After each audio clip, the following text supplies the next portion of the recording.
But although it made no contribution whatsoever to the hard work and solid science that determined CCR5's central role in AIDS infection, HGS stands to profit enormously from simply having got its hands on the gene first, and by exacting a fee for every attempted application of the knowledge.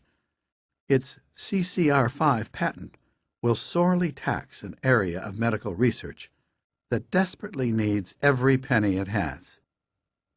Hasseltine's response is by turns unapologetic. If somebody uses this gene in a drug discovery program after the patent has been issued and does it for commercial purposes, they have infringed the patent. And indignant. We'd be entitled not just to damages, but to double and triple damages. This kind of speculative gene patenting creates a terrible drag on medical research and development, leading in the long run to fewer and poorer treatment options. The trouble is that the speculators are in effect patenting potential drug targets, the proteins upon which any drug or treatment yet to be invented might act. For most big pharmaceutical firms, gene patents on drug targets filed by biotech companies with little or no biological information on function become a poison pill.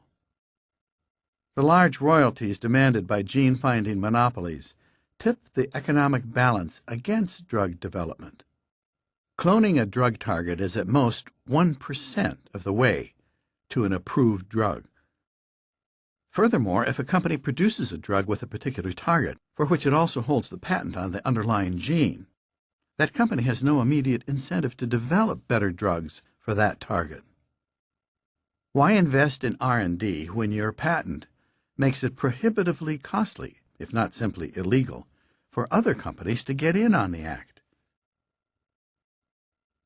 The prospect of the Tiger HGS SmithKline Beecham triumvirate having a commercial stranglehold on human gene sequences alarmed both the academic and commercial molecular biology communities.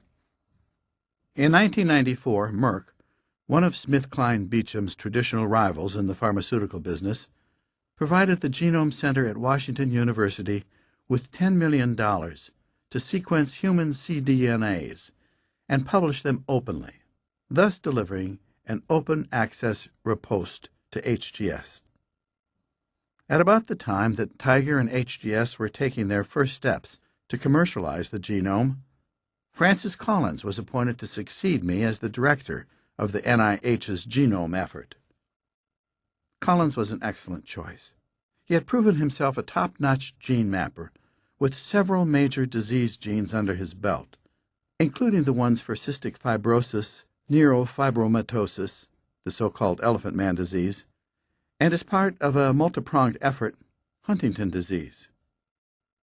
Had prizes been awarded in the early matches of the HGP tournament, those contests for the mapping and characterization of important genes, the palm would surely have gone to Collins.